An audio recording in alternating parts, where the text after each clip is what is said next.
Welcome to The Forum, a world of ideas from the BBC. I'm Quentin Cooper. True story. A long time ago, I studied artificial intelligence at university. Back then, lecturers and other AI experts often told me we were only a decade or so away from machines as intelligent as humans. 10 years later, when I went back, I was informed that we made huge strides, and now we're only a decade away from machines as smart as cats. Another 10 years, again, supposedly great progress, but this time the consensus was we were a mere decade from machines with the cognitive power of microbes. Now that might seem a sign of failure, of hubris, discovering there's far more to our brains and our minds than even the most sophisticated silicon simulation can ever come close to. But the truth is that while we aren't even close to the kind of thinking machines that are a given of so much science fiction, no R2-D2s or replicants just yet, a different kind of artificial intelligence has permeated almost every aspect of our existence. In hospitals, AI monitors and diagnoses patients. In offices, software does accounts and vets job applications. And in our phones and computers, algorithms filter our searches and alter our worldview.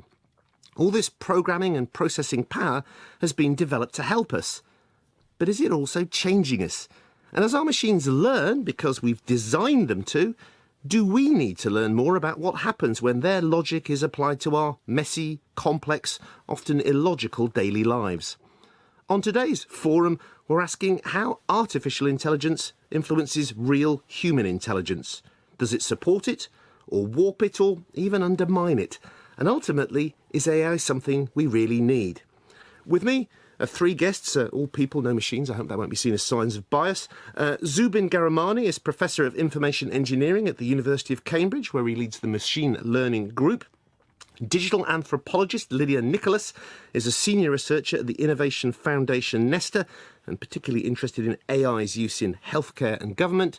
And Kentaro Tayama is an associate professor at the University of Michigan in the US, who began his career researching computer vision and multimedia, then co-founded Microsoft Research India. He's also the author of Geek Heresy, Rescuing Social Change from the Cult of Technology. So welcome to you all. I think we should probably just start by attempting to be clear about a couple of phrases and words that are likely to come up in the conversation. Kentaro, could you possibly quickly take us through the differences between software and programs and algorithms? That's a great question. Well, software and programs, roughly they are the same thing. And then algorithms are really the recipes that are in software and programs which instruct computers on how to do things. They're often very complex instructions, but basically all it is a recipe of exactly what to do at what time. Brilliant and nice and succinct. Now, Zubin, I mentioned you lead the Machine Learning Group at Cambridge. How do machines learn, and what can they learn and can't they learn? Take the example of speech recognition on a phone, a smartphone. So you might wonder, how does that work? So one possibility would be that somebody wrote a very complicated set of rules for how to detect a particular word. But that's not really how these things work. You know, you couldn't sit down and write down a set of rules that would manage all sorts of accents and different pronunciations and so on. So the way these systems actually work is that you throw lots of data at them. So you get a computer program, an algorithm, that has many tunable knobs. These are called the parameters. And essentially you throw thousands or millions of hours of speech at them and the actual text that they're supposed to translate to. So it's mapping from the speech to the text translation. And then they start out by guessing, and every time they make a mistake, they tune their knobs so that it decreases the chance that they make that same mistake again. And by doing this over and over and over again, these algorithms learn to recognize speech. And that sort of same principle can be applied to images, to doing automated trading in a financial system, all sorts of examples. Yeah, and this is one of the things, you are amongst other things, you're also Deputy Director of the new Leverhulme Centre for the Future of Intelligence, based in Cambridge, but with partners around the world. And I guess what we're hinting at here is that maybe the future of intelligence isn't just the future of human intelligence. Well, absolutely. So although we're used to computers being these logical devices that do calculations, more and more we're getting machine learning systems that are acting in somewhat more similar ways by recognizing patterns in data. But they're still different because, unlike humans, they can recognize patterns in, say, financial data or DNA sequences. I mean, humans evolved to have visual systems and auditory systems. We didn't evolve to recognize patterns in all sorts of other complex data. So we're generating forms of intelligence that are, although inspired by human learning, they're acting in very different ways. And I guess a watershed moment was nearly 20 years ago when IBM's Deep Blue computer beat the world chess champion Garry Kasparov. And this was meant to be, being a chess grandmaster was a pinnacle of intellectual achievement. But after that, we kind of began to recalibrate, didn't we? We kind of went, well, actually, yes, the computers can do that, but actually it couldn't really move the chess pieces. It can't go up a flight of stairs. Actually, these are the things that count. Yeah, absolutely. And one of the things that's interesting is that our definition of intelligence keeps shifting. Every time a computer does something, we say, oh, well, that's not really intelligence. I think that's maybe a bit naive. I think we are kind of living in a pre-Copernican view of intelligence. So Copernicus famously, showed us that the universe didn't revolve around planet Earth, right? And this had a huge impact on the sciences and religion and all these other things. Well, maybe the concept of intelligence doesn't revolve around human intelligence. Maybe we should be more broad-minded about what intelligence means. Maybe my thermostat and my iPhone are kind of intelligent. Right, we're being cognitively solipsistic, I think you might say, as well. And you're a believer that the benefits of AI far outweigh the downsides. Is that right? Well, absolutely. I mean, we are already living in a world where these AI systems are helping us in many ways. We have systems for navigating around the world, for translating between languages, for understanding medical data, credit card fraud detection by banks. All of these technologies are using AI already, and many, many more examples of that. And do you have specific concerns that there's this sort of societal malware we're inadvertently uploading by this adoption of AI? Yeah, I mean, of course, any AI researcher has to think about the consequences of the work. And the community as a whole is thinking very much about these concerns. And there are many of these concerns. There are legal concerns, like what happens when a self-driving car gets into an accident. There are concerns about the future of warfare. The AI community is very strongly generally opposed to using AI systems in warfare or lethal autonomous weapons. There are concerns about our sense of self and intelligence and so on. What's the future going to be like for people, our sense of self-worth as human beings, and also employment and, inequality. I think this is a very important concern. Who's going to own these AI technologies? Is it going to benefit a few, putting other people out of a job? And we really need to, be aware and design our society and our technologies to benefit everybody. I mean, there are lots of other aspects of this as well. There's the filter bubble that's been identified, that if computers are actually affecting what we get in our news feeds, we all live in our own little private worlds. And then there's the de-skilling aspect you've touched upon here, that if machines are getting smarter and we're getting less smart, isn't it inevitable that they're going to take over more and more of our roles? Yeah, so the filter bubble is very interesting because, in a sense, when people interact with, say, their news feed on Facebook, they're actually interacting with an algorithm that's deciding what they get to see based on what they've liked before. And that has a sort of self-reinforcing aspect, which means that, in a sense, the algorithm is kind of in control of the environment that you see.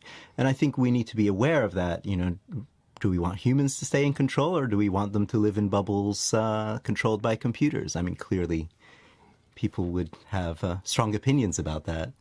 Lydia, do you share these concerns? I mean, in that specific case, I think what's really important is to understand that the filter bubble there is not being controlled by people or by computers, but it's by people in either case. It's just that in one case, it's people that have decided to program a computer to create a system that serves the needs of advertisers, and they have decided that the overarching priority is to create a stream of news that will show me things that I like, and thus will make me more responsive to any adverts that are filtered into that.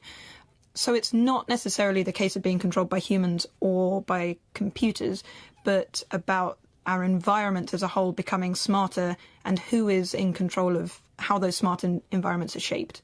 Kentaro, are you concerned that we're being technologically infantilized? Yes, absolutely. I mean, I think I agree entirely with Lydia that the question is who is ultimately in charge of the technology. I often think of advanced AI as being comparable to atomic weapons in comparison to the plastic toy guns we're playing with today. And but unlike nuclear weapons, these advanced technologies are going to be in the hands of private corporations for the most part. And they have, I used to work at Microsoft. I know exactly what it's like being inside a company. And, employees believe that it's their moral mission to increase shareholder value, to increase profits. And so, of course, they're going to cater to advertisers who are paying them, or even in the case of consumers, what exactly the consumers are willing to pay for as opposed to what they might think is best for themselves. And so the challenge, I think, is really ensuring that larger social and economic context. I very much appreciate what Zubin is doing with the center in terms of trying to make sure that we design the technologies appropriately. But I think this is a situation where it's not just the design of technology, but the design of our society that needs to be paramount. And if we get that right, then there's a better chance that the technology will also serve us in the way that we would like. Zubin, just before I spend a bit more time with Kentaro and what he's been doing, is there any chance that we're being overly negative here, that actually the net result of all this isn't going to be mass unemployment and misery? It's going to be a AI-powered utopia where we all lead lives of luxury and our machines do all our thinking for us? Well, I think that if society prepares itself, we can continue to reap benefits as we have. And for the large part, all of these technologies have helped us in many ways. We can do things much better. Our life standard is much better than in the past. Let's take the example of self-driving cars. Over 1 million people die every year in road accidents. If we build self-driving cars, not only can we prevent those deaths, but we can have a much more energy-efficient transport network. So examples like that abound in medicine and energy and all the things that we should care about. And so it's really up to us how we use these tools. We need to, make them work for us. Two aspects of that. One, of course, is for some people it's completely counterintuitive that machines will be safer on the roads than humans. And secondly, I'm going to imagine that these driverless cars are going to be at the expensive end of the market. So aren't we going to skew the road deaths towards the people who've got less money because they can't afford to be in the safer driverless cars? Well, to answer the first point, I think there is a lot of evidence now that, we can equip cars to have senses that humans don't have. I don't have eyes in the back of my head. I can't communicate with my brain can't communicate telepathically with other cars on the road and so on. So there's really no reason technologically to believe that cars couldn't be safer than humans. In fact, at some point, humans might be the weak link on the road. So that's the technological point. But then, who is this going to benefit? I think this is a really important question. People will, probably lose their jobs in many sectors. Technology has always done that. Agriculture, changed the nature of society. Industrial Revolution did that again. This could happen quickly, and so we need to prepare ourselves for it. We need to retrain people. We need to maybe create universal basic income. Maybe, there's societal ways of trying to solve these problems. OK, lots of threads and strands and stray bits of code we might want to pick up on later, but I want to go talk now a bit more to Professor Kentaro Toyama. Now, I mentioned you began your career working on computer vision in the US, then you co-founded Microsoft Research India, spent 5 years developing educational technology for use in India in classrooms around the world. Somewhere along the way, you stopped believing that whatever the problem, technology is the solution. You describe yourself as a recovering technoholic. So what happened? Right. So as you mentioned, I began my career thinking that, in general, more technology and better technologies would help improve society in various ways. And in India, I was particularly focused on efforts to alleviate poverty. Education was one of our focuses. And one thing that we found was that in many rural government schools, you would find a situation where multiple kids were huddled around a single computer because there were not enough PCs to go around. And so we tried a innovative solution in which we basically allowed every child to plug in a mouse for themselves. There were multiple cursors on the screen, differently colored, and the children immediately understood this and liked it. But when we tried to take this idea, which we found in lab tests to be as good for each child as if they had a computer to themselves, we found that we consistently run into problems of school administration, lack of sufficient budget, teachers not having sufficient training in technology, and so on and so forth. So effectively, we had a great technology, but in the end, the roadblock that we hit was of poorly implemented schools. And over the course of my time in India, I've found that this kind of exact same kind of problem occurred not just in education, but in healthcare, where you could have, again, great technologies, but if the health institutions were not delivering on their mission, it didn't make a difference what kind of technology you gave them. Or to improve democracy and governance, you could have, again, great technology, but if the underlying system was somehow corrupt or inefficient, it did not make a difference how good the technology was. Kentaro, I mean, I've worked with the charity Computer Aid International. I've been into schools in Kenya. I've seen the excitement when teenagers are being given their first access to a computer and a mouse for the first time. But are you saying that unless there is proper IT support and committed teachers, that in a very short amount of time, those children will get no benefits? Exactly. So I would say that even more than proper IT support, it's really the committed teachers and the committed administrators that are critical. And, there's a lesson in that for just society overall, which is to say, we can design the best technologies in the world, but unless society as a whole is clear about what those technologies are for and clear on its overall objectives, the technology will end up either not being effective at causing the positive change we are interested in, or possibly lead to unintended consequences that may be negative. AI might be part of the problem here, but isn't it also potentially part of the solution? If we add the ability to this teaching technology to learn and adapt and personalise so that it fits the needs of the individual pupils, couldn't that potentially transform education for rich and poor? It's possibly part of a solution. But again, if you can't ensure that there's universal, high-quality adult supervision in every educational context, I would say that even, again, the best technologies aren't going to solve the solution. And we can actually see this even with the history of educational technology in the United States. And in fact, even just general digital technologies in the United States. So over the last 40 years, we've had basically a golden age of digital innovation. And yet during that same time, we have not seen a decline in the rate of poverty in the United States. We have not seen, if anything, political polarization has gone up, inequality has skyrocketed. And so on the one hand, yes, great technologies can do great things, but almost always what happens is the rich get richer. They benefit more from the technology because the technology amplifies the advantages they already have. And as a recovering technoholic, do you think these problems stem largely from the AI and the technology and the people who develop them, or is it more from the faith, the sometimes blind faith we place in them to bring about positive change? I think it's a combination of things. And to be honest, I think we are all, as a society, individually also complicit in that, on the one hand, we love these new technologies. We love the new gadgets. We're often willing to ignore the negative sides because we find that what they give us is beneficial.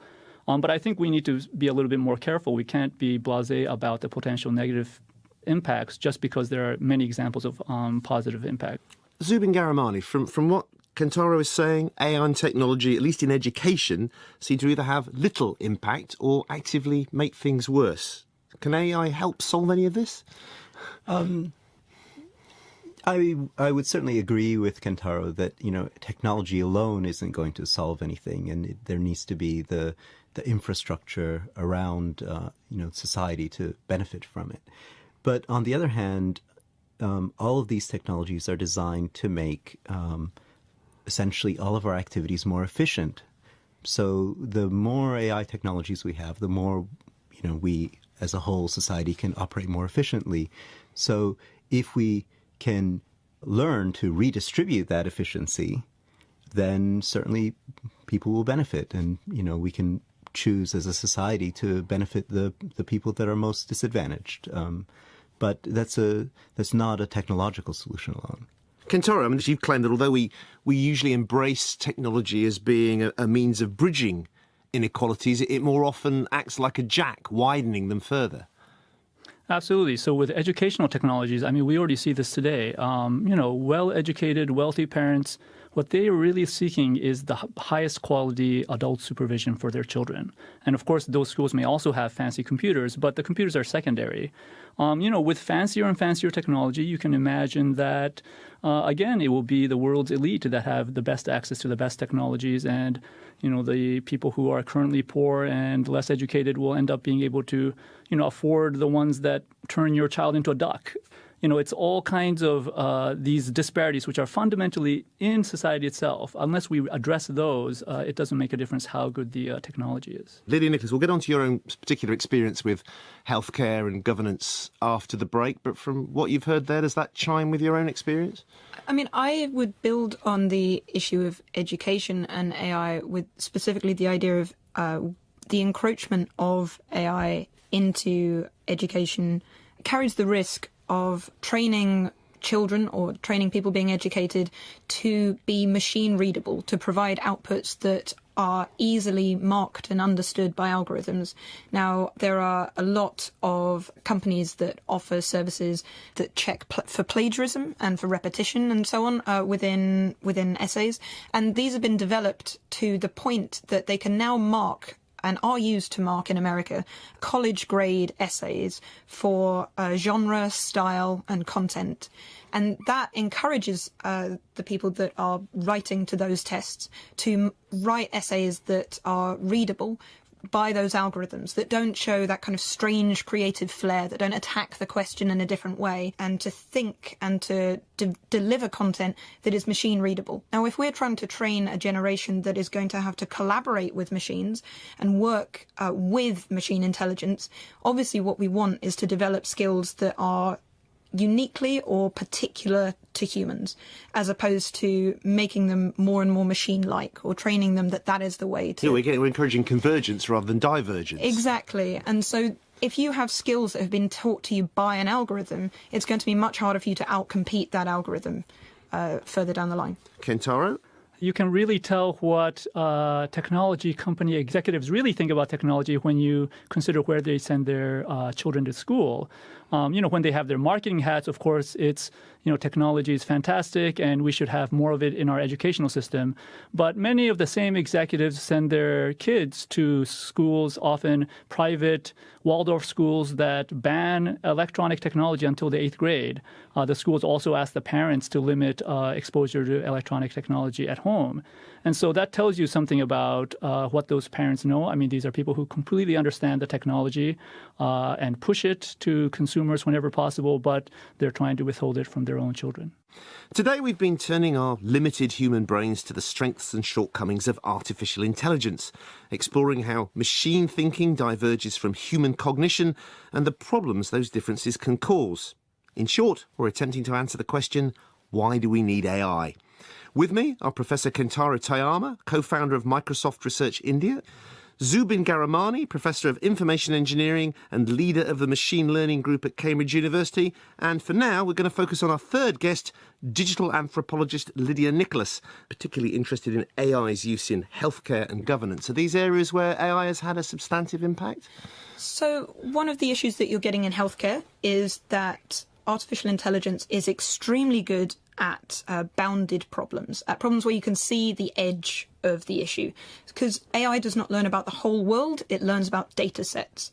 And that is its whole world. Yeah, so we've discussed how they have different sensory kinds of inputs than us. But that means that they struggle with ideas of context or with what might seem common sense to us. So they're doing extraordinarily well in things like medical imagery. So if we look at radiology, one of the key things at the moment is that there is a global shortage of radiologists. People are waiting a very, very long time for their x-rays, their CT scans to be looked at and tested for different signs of disease. Now, AI is very, very good at those kind of problems, and so it can tear through the thousands and thousands of images that are produced. Right, spot patterns, spot anomalies. Yeah, they can spot patterns. So you're seeing this in, that's some of the most exciting stuff that's going on at the moment in diagnostic in those areas. Now, it gets more problematic and you begin to see the limits and differences between AI and human intelligence when you try and look at problems that are more connected to the outside world. So there was one particular project where they were trying to work out how to triage patients with pneumonia.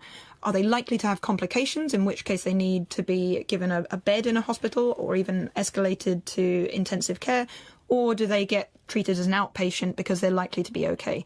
Now, using an AI system to try and work out where those patients should head, the system was found to be incredibly effective at working out exactly who was likely to suffer complications, except for one extremely strange quirk, which was that it was telling the doctors to send home anyone that had asthma. Now, this was incredibly dangerous because somebody with asthma who has pneumonia is very likely to suffer from complications. That reflected the fact that in the training data, the data that the AI had learned from, it had been hospital policy to send anyone that had asthma and pneumonia immediately to intensive care. And so that policy was so successful that those people very rarely developed complications and they tended to go home very healthy and fine. So it correlated the asthma with a good outcome and therefore thought that they were in safer. So it didn't understand the context within which previous decisions had been made. So that's where we're beginning to see the limits of AI. Zubin Garamani, this is where we need to bring you in as our machine learning expert. Is this a potential pitfall of the way machines learn, that they're great at finding these links and patterns? What they can't really do is kind of zoom back and see the big picture. Yeah, absolutely. I mean, our AI and machine learning systems are only as good as the data that you throw at them. And as Lydia has described this excellent example with the asthma and pneumonia, correlations in the data might not correspond to patterns that you should act on in a particular way. So this is a problem that's known as data bias. The data that's being collected is biased in a particular way, and it can occur in all sorts of settings. Like, if you train your self-driving car on sunny California roads, it won't work in, rainy British roads. Yeah. Or, if you're doing something in criminal justice as well, looking at patterns of parole decisions, then, you could be getting your AI system to internalize biases that humans have generated. So, Lydia, it's probably worth saying, there have been identified problems using these algorithms in the criminal justice system. Yeah, so a lot of these cases come from the US because they obviously they spend quite a lot of money on their criminal justice system and they've got less in terms of data protection laws. There's one case in particular where judges who are deciding on sentencing and probation are being given threat scores, judging the likelihood that that person will commit crimes in the future. Now, not only were they found to be not that much more predictive than a coin toss when it came to violent crime, about 53% correct, they were found to be wrong in different ways for different ethnic groups. So white people were much more likely to be judged to be less likely to commit a crime and then go on to commit a crime. But black members of the community were likely to be judged as high risk for committing another crime, but were less likely to actually commit another crime. So not only are they not particularly accurate, but they are also racially biased. Zubin, is this a key detail? We can only train, obviously, using historical data, and if there are flaws in the historical data, then there are flaws in the training. Oh, absolutely. I would completely agree with that. A problem then is, firstly, that we as humans and culturally at the moment seem very inclined to accept the decisions from machines as being true. The computer says yes, it must be true because these are hard numbers. It's not a human opinion. This is a very important point of this, and there is a famous sketch in an old BBC comedy series, Little Britain, where whatever the request, however benign, however amenable it is, the answer comes back, computer says no. And of course, the implication is that will be much more trusted than any human being saying no. Yeah, it's something that in the sketch, it's something that they can't overrule. But in this case, it's something that people simply understand is probably correct because computers are lovely and certain, and they've got these complicated numbers inside them and much more impressive than our squishy brains. So you've got that cultural bias. You also have the problem of black boxing, which is that many versions of artificial intelligence are extremely difficult, if not impossible, for human minds to really comprehend their inner workings. So neural nets in particular can operate in higher dimensional mathematical space in that we just can't intuitively get our heads around. So I see that these 80, 200, 150 different data points have gone in, and I see that a threat score of a person that I've got to make a parole decision about, that threat score, which might be a single number between 1 and 10, that comes out.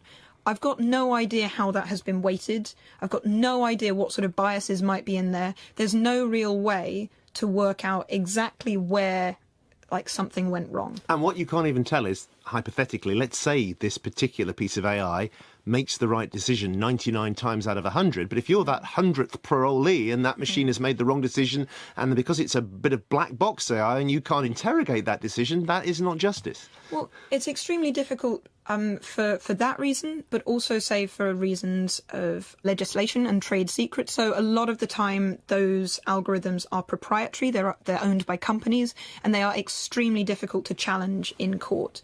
So it's very hard to explain that this system was biased against me, and therefore we need to do something about that. Now, Zubin, as I understand it, this is something that you're working on indirectly, in that trying to get a machine learning, but that also explains its logic, not on the side of the paper, but in plain English. Yeah, absolutely. I mean, I completely agree with Lydia that this is a challenge, and the technology isn't mature yet, in the sense that we need machine learning and AI systems that are aware of their own uncertainty, that can tell us when they know something and when they're not sure.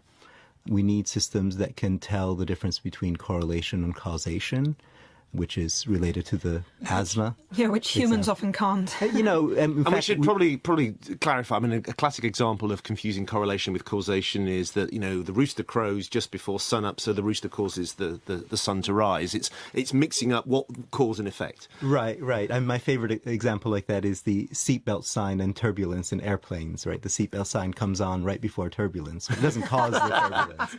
But the other thing that we need is this black box problem. We need AI systems that are not black boxes, that we can understand, that maybe explain themselves, that explain why they've made a particular decision to us. And that is something I'm working on. I'm working on a system, we call it the automatic statistician, that will analyze data.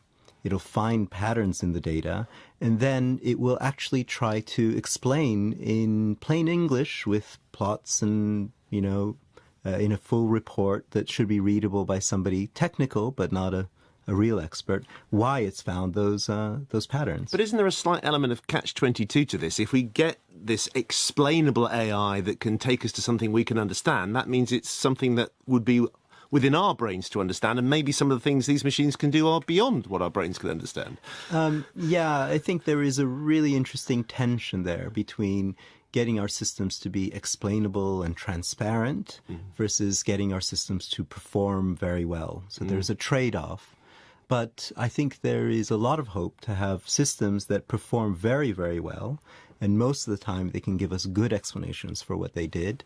And sometimes maybe they can't explain what they did. But actually, I would argue humans are not very explainable. You may be making decisions and, I might ask you, why did you do that? And I might not understand your explanation. You might not even know your reasons why. I have no idea why I'm going to ask the next question, but I know I'm going to ask it to Lydia. I mean, AI is here to stay, so do we need to develop versions of it that complement and support human decision-making rather than supplant it and are impenetrable?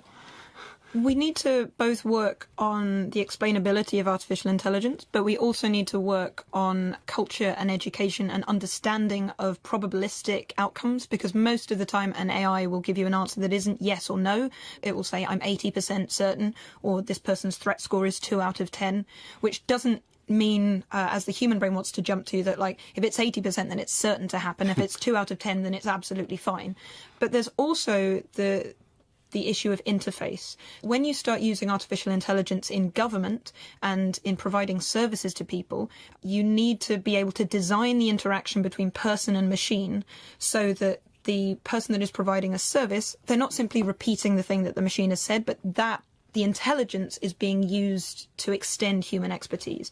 Kentaro, isn't this one of the real difficulties here, is that whatever the noble goals of those developing and monitoring AI and whatever caveats we say need to be there, it's likely, isn't it, that it's going to be just widely adopted as a cheaper replacement for human expertise and used in a simplistic way? I think you're right about that. Again, I think we are living in a world in which the powerful forces are often beyond our understanding and beyond our reach as average citizens. And they make decisions that are not necessarily in the public good. And to the extent that that continues to happen, basically artificial intelligence is yet another extremely powerful tool that they can use to further their ends while neglecting those of the public good. Zubin, I mentioned right at the start that back when I studied AI, we thought we were only a short time away from computers that could think like humans. Instead, all these years later, we ended up with humans thinking more like machines in order to avoid these computer says no scenarios, Lydia's on our own, in order to pass these tests? Yeah, I mean, it's a very interesting question. Certainly, I think humans are very adaptable and we keep adapting to the tools that we have. It changes our environment. In certain ways, as we were describing before in the test taking, Lydia was mentioning this example, you can have people sort of adapting themselves to passing the test that the computer is marking, let's say. But I still want to come back to the fact that in many other ways, these algorithms, these computers, AI systems, and so on, they're giving us superhuman abilities, the abilities that our ancestors wouldn't have dreamed of. So we need to make sure that we keep benefiting from these technologies, but we also share that benefit broadly across society and societies around the world. Kentaro, we began by talking about the hubris of AI, of thinking we'll be able to develop something that can think like we can.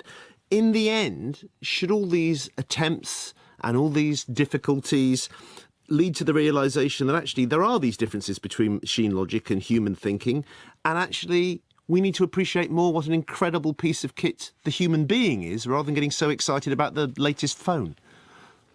I think that's definitely true. From a technological standpoint, I actually don't think that it is going to be that long before we have artificial intelligence systems that seem, virtually indistinguishable from human and in many ways super intelligent, as Zubin was saying.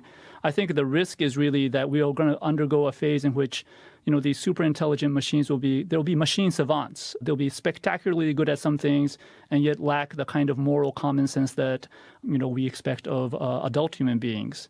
And so the question is, how can we ensure, will we go through this process of guiding the technology in a way that it thinks it's, common sense that you should not issue commands that hurt human beings or which cause some human beings to suffer at the hands of others? Lydia, are we at risk of getting a bit too far ahead of myself? I bought a new bicycle online just a month ago, and ever since I've been bombarded by adverts trying to sell me bicycles. And I think, well, this isn't very intelligent of this system. I'm the last person who wants a bicycle. I've got one. Yeah, well, that comes back to the exact 2 points about artificial intelligence's challenges that we've spoken about, that it only understands the data that it sees, and quite rightly so. Your purchase of the bicycle is private. So it only saw that you visited the shop. It didn't see that you then actually bought one. There's that, and there's the fact that they are controlled by, in the majority of cases, commercial platforms that want to sell you things. I mean, Amazon, for instance, is using this tool to decide if you are likely to buy something, then it will already start moving the package towards a delivery centre near you. It won't post it quite to your address, but it will begin the process of sending you it because it knows you are very, very likely to press buy and it wants to be as quick as possible.